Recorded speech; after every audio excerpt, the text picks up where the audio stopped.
FC Barcelona, champions of Spain, La Liga title won and acquired.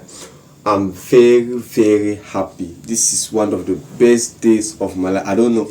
Those that don't watch football, I don't know what you do with your time, but seriously, please, you need to start watching football. At least watch a sport.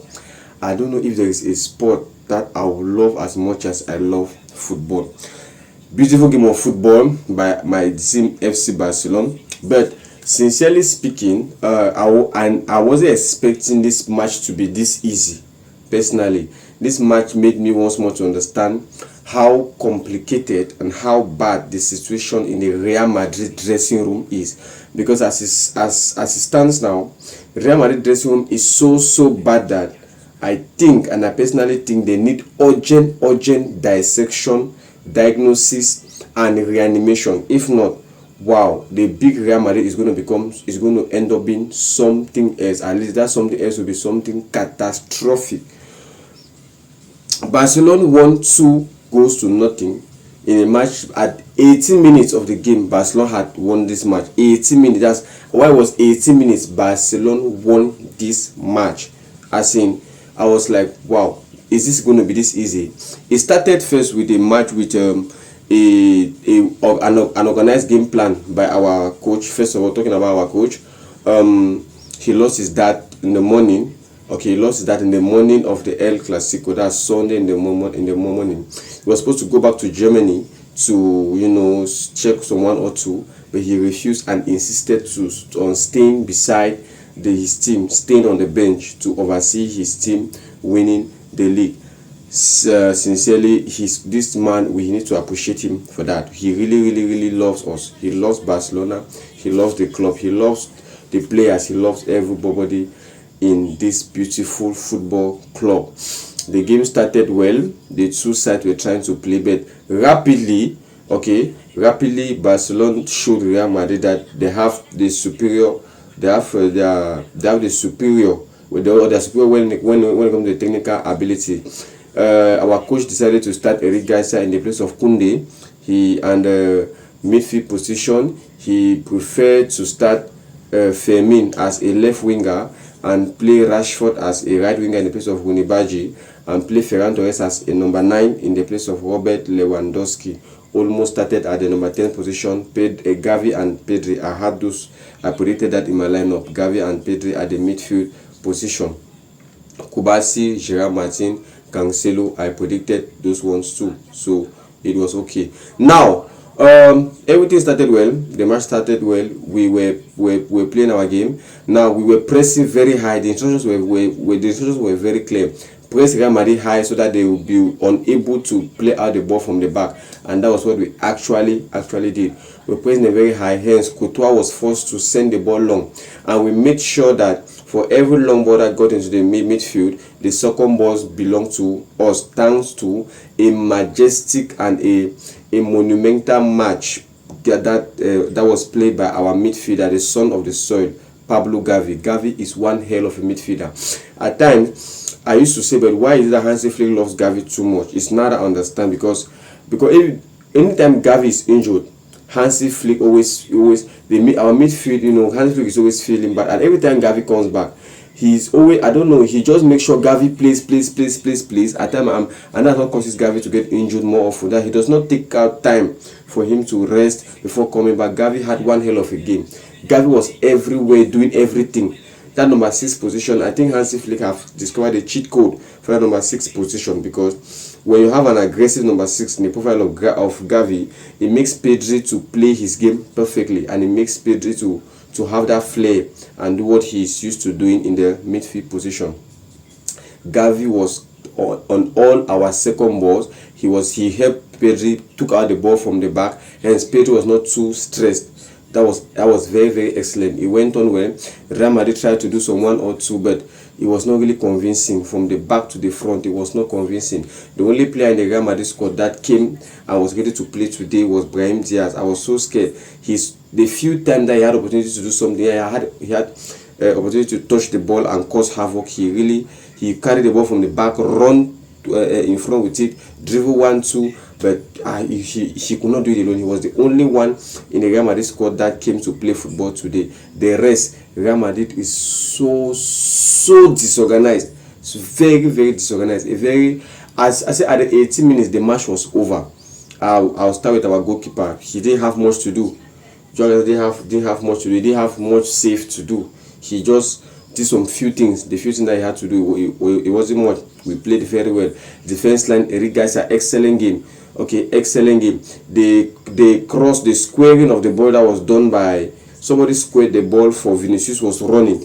The same goal that was scored by Atletico de Madrid against us at the Champions League second leg, that Ademola Lookman scored that 2-1, we won 2-1. The goal that was squared by, was it Llorente, for Ademola Lookman to score, that Koundé ran and could not.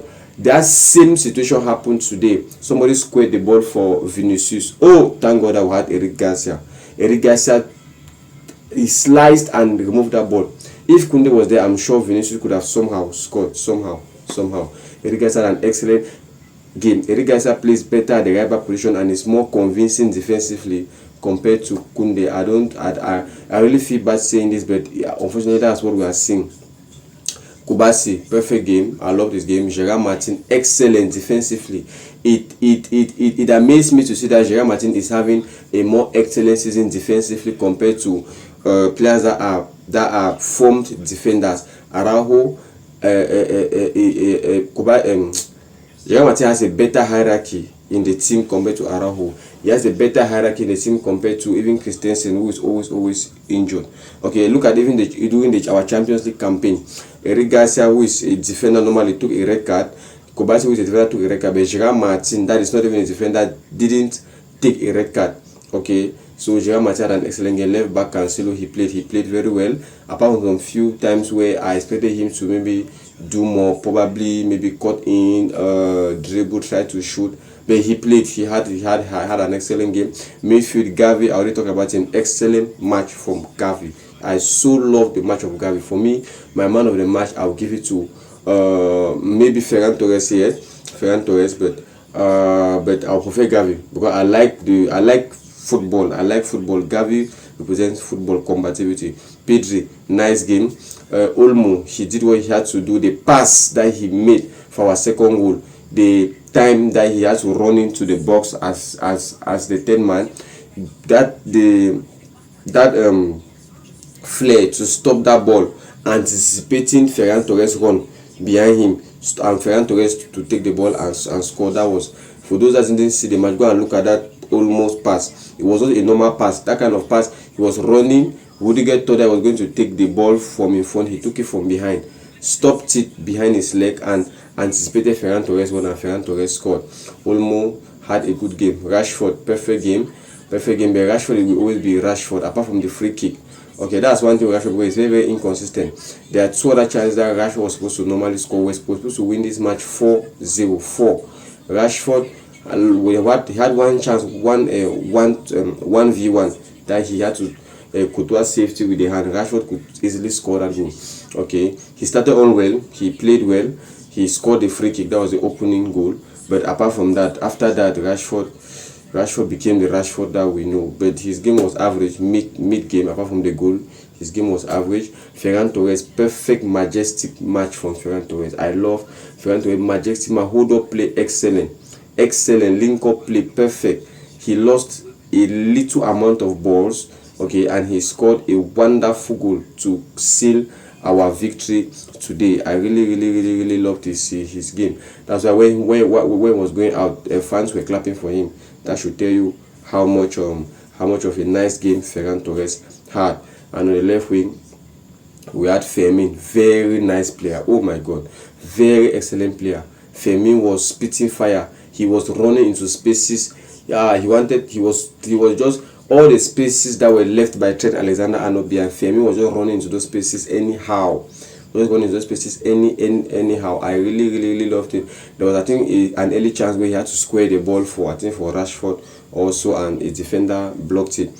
So overall, the team was perfect. All our players played very well. Those that came in, oh my God, Frankie De Jong, perfect. Mark Bernal, oh, I love this La Masia. I love this La Masia children. Bernal. He did one control orientation in the midfield. It touched my heart. So nice, so nice. Lewandowski too came in, tried some 1 or 2. Unfortunately, Courtois saved. Now, what I noticed about this Real Madrid team was lack of pressing. There were two laxes. There were two laxes. I don't know. You guys will tell me if I'm right in the comments. There were two laxes. I saw situation. Real Madrid does not press. They give you time on the ball. You see Ferran Torres, they will make a pass to Ferran Torres. Ferran Torres has the time to do control orientation and has space to run into. You know, look at that goal from Ferran Torres, the second goal. Pure defensive unawareness. Look at the pass to Olmo. Almost run to liberate space for Ferran Torres. Olmo making the pass. Who was there to mark Ferran Torres? Nobody. And Ferran Torres scored. It was very sad. Real Madrid has a very big problem that they really need to solve personally. Internally, yeah, there is a breakage internally. There's a problem internally that if they don't solve, I'm sorry, but they have to go for a very long time trophyless. Very long time. Everything being equal, this is the end of our video. Barcelona champions of Spain. Okay. Tomorrow or after tomorrow, I'll remove a video to analyze the club, our club in general, how far we have come, and you know, you guys will let me know what you do in the comment section below. Subscribe, okay, subscribe, you like, comment and share. It really helps the channel to grow. Please, thank you guys. See you in the next video. Peace.